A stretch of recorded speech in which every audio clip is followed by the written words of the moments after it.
Hello everyone, welcome back. Today we'll be covering a DNS topic.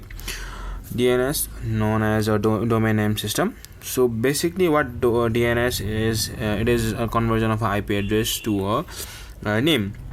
So it's pretty much vague, but we'll try to understand it. So whenever you type google.com or youtube.com or something in a browser, right, in your browser, in a search engine, your computer has to find that particular website in a millisecond, right? It has to find that particular website in a flash. So but what is the problem? But what's the problem is the computer can't understand the word normal English that we speak. They communicate using IP address. So this is where DNS, domain name system, comes in.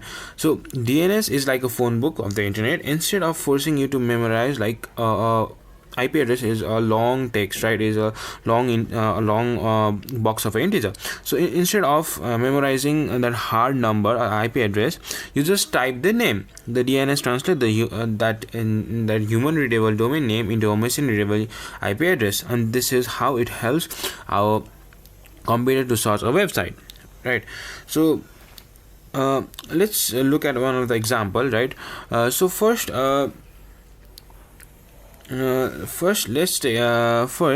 imagine you walk into a massive university campus, right?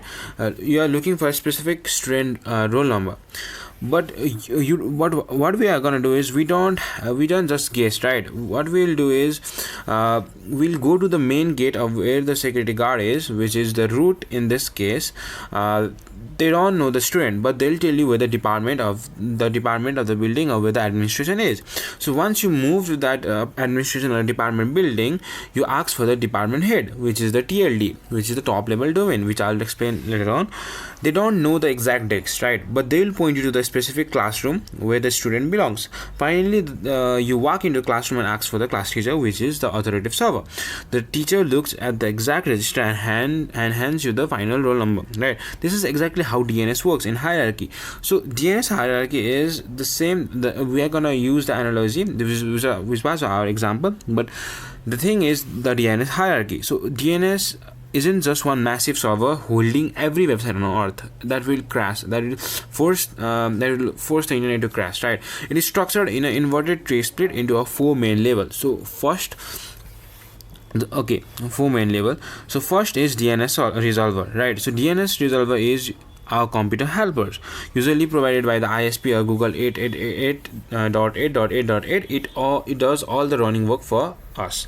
So in Linux, if you use Linux, your DNS solver will be 127.0.0.1 or something like that. Okay. Another is root server, the top of the tree. Root server, there are 13 logical root server globally. They don't know the IP, but they know who manages top level extension. Next is TLD server. So top level domain server, this manages specific extension like .com, .org, .net. So think of it as the extension, which is basically so for countries there will be like NZ for New Zealand, .aus for Australia, so for .np for Nepal. So that is basically it. So top level domain. Authoritative server. Next is authoritative server, the final stop. The server is the actual source of a truth holding the defined DNS server like a record for the specific website. So this is the DNS hierarchy: DNS resolver, root server, TLD server, and authoritative server, right? Next is, okay, this is the picture, right? This is the root server, right? It's not a DNS resolver, but this is the root server.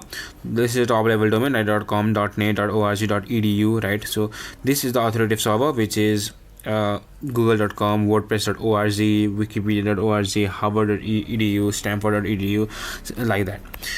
Okay, now let's look at the life cycle of a DNS. So first is checks local cache before leaving your machine, right? So if you type something like example.com, right? If you type example.com, the browser before leaving from your machine to the server, your browser checks your system cache in your operating system. If we have already visited that website couple of times, then it doesn't directly go to the website, internet, right? It loads from there.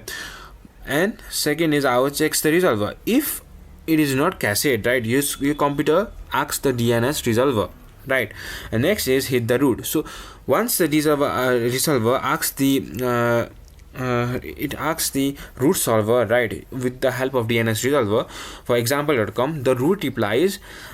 Obviously root doesn't know, then it replies I don't know, but here is the IP of this .com TLD. Obviously our DNS our root DNS server will have the TLD IP address of the .com TLD.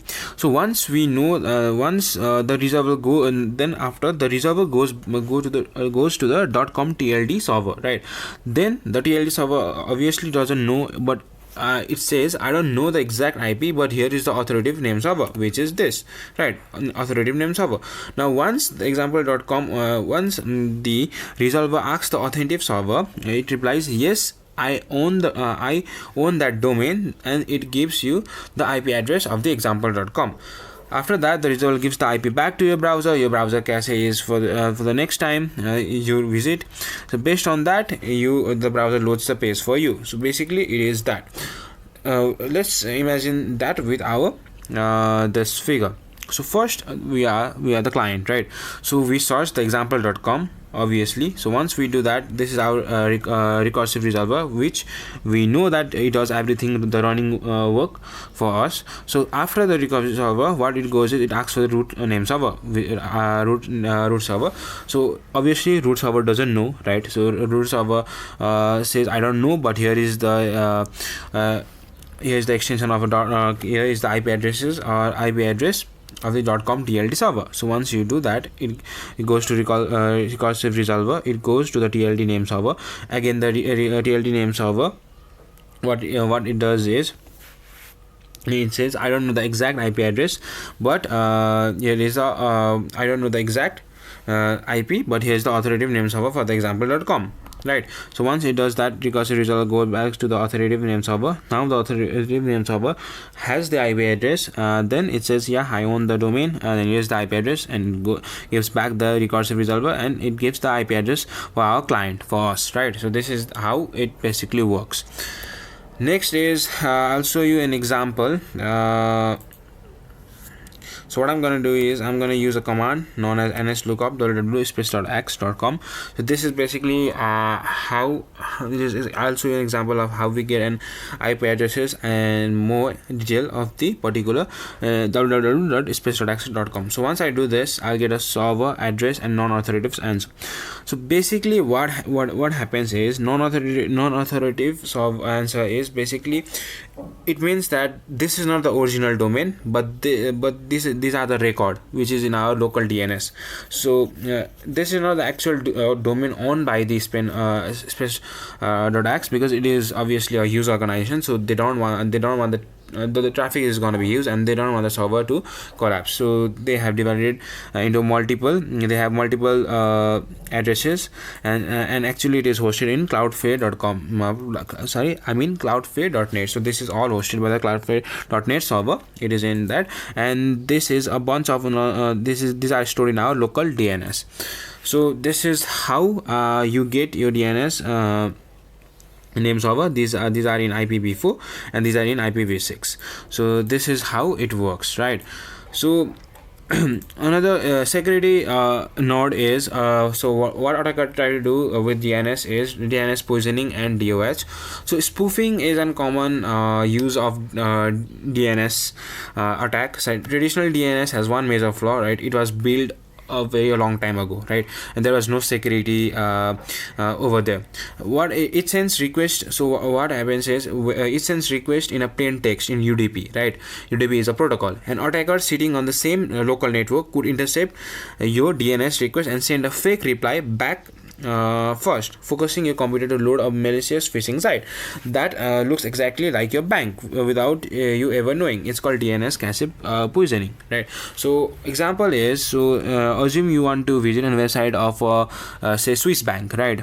And what happens is that the DNS is the request is sent in a plain text in a UDP. An attacker in your same network, it sees that you are going to visit a a website known as Swiss Bank. So what it does, they will have a fake Swiss Bank account which they will create, and they will divert your DNS to their malicious website, and there you will insert your login, your credential basically, and they will basically attack you. So this is how DNS spoofing happens. The solution is DOH. To fix this privacy flaw, the industry created DOH, DNS over HTTPS. DOH encrypts your DNS queries inside a standard HTTPS traffic, right? So this means your IPS, public Wi-Fi, eavesdroppers or attacker cannot see the website you are looking up, shielding you from tracking and spoofing attacks. So this is basically what happens. So this much for today. So I have done DNS and web server configuration in a Cisco packet tracer. This is the YouTube. This is in the same channel. If you go a bit down, you might find it. And if you have much more question about community network or something else, this is my GitHub. You can go and check it out. So this much for today. We will cover the next topic, which is netting, in our next video. Thank you guys for watching. See you in the next video.